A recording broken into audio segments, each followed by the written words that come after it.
In 1842, one country held a monopoly guarded for millennia, and within a single man's lifetime, it would lose everything. According to Chinese legend, tea was born by accident. In 2737 BC, the herbalist Emperor Shen Nong is said to have decreed that his subjects boil their water for hygiene. As the story goes, leaves from a nearby plant drifted into his boiling pot, and the world's most consequential drink was discovered. For centuries afterward, tea remained deeply woven into Chinese life. Around 780 AD, in the mid-Tang dynasty, the scholar Lu Yu published the Qing, the tea classic, the first definitive book on tea, written after roughly 20 years of study. Tea was more than a beverage. It was philosophy, craft, and closely held knowledge. But here is the tension that will drive everything that follows. For millennia, China was the only place on Earth that knew how to grow and process this leaf. That secret was a kind of power. And when the rest of the world tasted tea, they would not simply want to buy it. Some would want to own the secret itself. So how did a leaf from a Chinese hillside end up draining an empire's treasury an ocean away? Part 1. A China drink conquers Britain. The answer begins with a single diary entry. In 1660, the London diarist Samuel Pepys recorded trying tea for the first time, calling it simply a China drink. It was a curiosity then, exotic, unfamiliar. Within a century and a half, it had become a national obsession. By 1800, tea was the most popular drink among Britons, and Britain was importing about 24 million pounds of it from China every single year. That thirst created a problem no one had planned for. Britain paid for its tea in silver bullion. Chest after chest of Chinese tea flowed west, and in return, river after river of British silver flowed east. The drain on the exchequer became alarming. London was pouring out its treasure for leaves. And there was a second problem hiding inside the first. Tea was staggeringly expensive at home. The East India Company's import monopoly, stacked with heavy duty, made tea a more profitable smuggling commodity than gin or brandy. A nation was hooked on a drink it could barely afford, and paying for it in a metal it was running out of. Something had to give. Part 2. The Poison Exchange. The question was, what Britain would offer China instead of silver? The answer would be catastrophic. Britain found its new currency, and it was not silver. It was opium. By 1842, the picture was stark.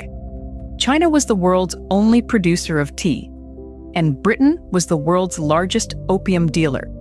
The East India Company had built a machine.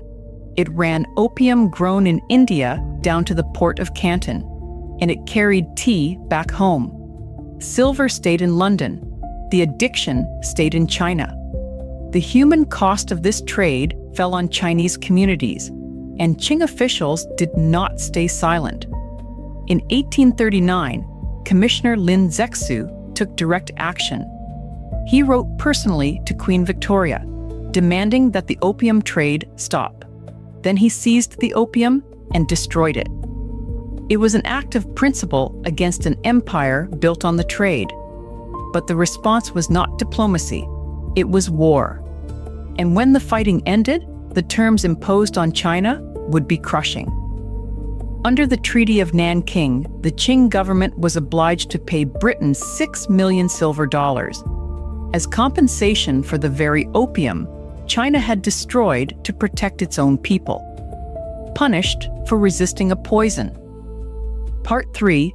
342 chests in the harbor. This was China's low point, but the same tea trade was about to detonate a crisis on the other side of the world. The story now crosses the Atlantic.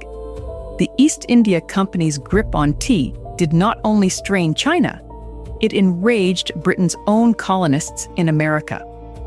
On May 10, 1773, Parliament passed the Tea Act. It allowed the East India Company to sell Chinese tea directly in the colonies while undercutting local competitors. To London, it was a business fix. To the colonists, it was proof of a principle they despised: taxation without representation.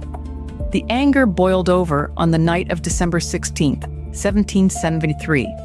Members of the Sons of Liberty, disguised as Mohawk people, boarded the ships in Boston Harbor. They hauled up 342 chests of tea and threw them into the water, a cargo valued at about 18,000 pounds, destroyed in a single night. It is one of history's great ironies: the same leaf, the same monopoly, the same company, pushing one empire toward war in the East and helping push a set of colonies toward revolution in the West. Tea had become a fuse, and back in Britain, the government was learning a lesson about the true cost of taxing something people would smuggle, riot, and rebel to get. For decades, Britain's punishing tea duties had done more than fund the treasury. They had built an entire black market economy. Because 18th century tea was so expensive under the company monopoly and its heavy duty, smuggling flourished. Tea was a better prize than gin or brandy for the men working the coves and back roads of Britain. The government's answer, when it finally came, was almost absurdly simple. The Commutation Act of 1784 slashed the tea tax from 119% down to just 12.5%. Overnight, the incentive to smuggle collapsed. Why risk everything running contraband when legal tea was suddenly affordable? The smuggling trade that had thrived for generations effectively ended almost at once. But cheaper, legal tea only deepened Britain's dependence on China. More Britons drank more tea than ever. The silver still flowed east. The opium still flowed into China. And the fundamental imbalance remained. One nation controlled the secret, and the other could not stop wanting it. In London, the men who ran the tea trade began to imagine a different solution. Not a better tax, not a better bargain, but a way to take the secret itself. For that, they would need a spy, and they found one in a Scottish gardener. Part 4, The Botanist in Disguise. His name was Robert Fortune, born in 1812 in Kellow, Berwickshire, a Scottish botanist, not a soldier or a spy by trade. Between 1843 and 1861, he worked in China, and over his career, he introduced roughly 250 ornamental plants to the West. But in 1848, the British East India Company sent him on a different kind of mission: to slip into China's forbidden interior and steal the horticultural and manufacturing secrets of tea.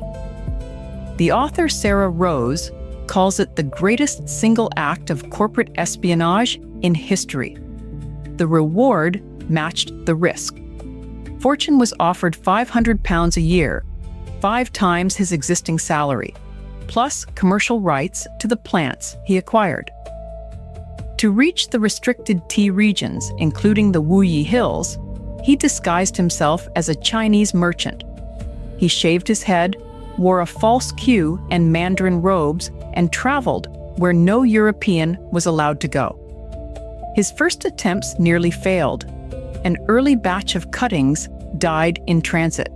So he turned to Wardian cases, sealed portable mini greenhouses that kept his living specimens alive on the long journey.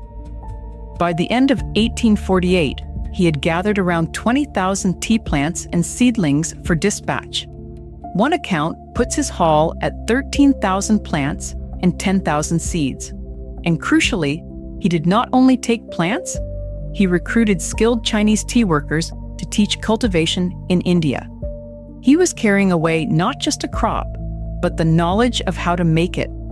Along the way, Fortune uncovered secrets the West had gotten completely wrong.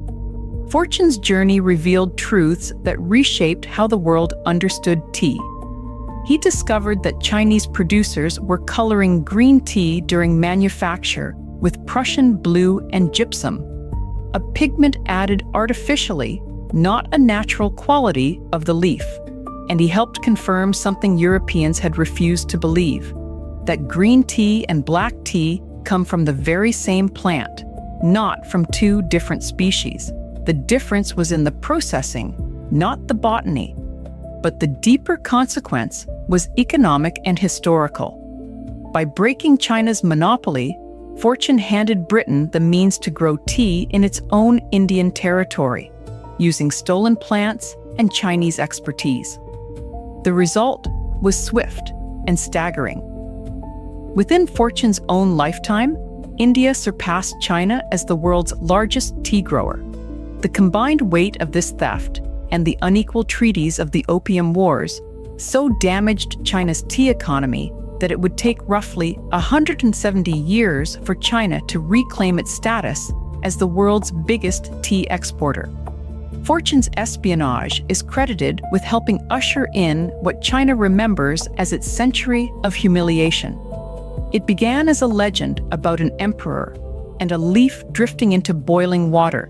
It became a story of silver and opium, of a harbor full of dumped tea and a revolution, of a disguised botanist carrying an empire's secret away in sealed glass boxes. One leaf, two empires, one broken open, one built up. The story needs no verdict spoken aloud. The ledgers, the treaties, and the stolen seedlings speak for themselves. This documentary explores histories of exploitation and addiction.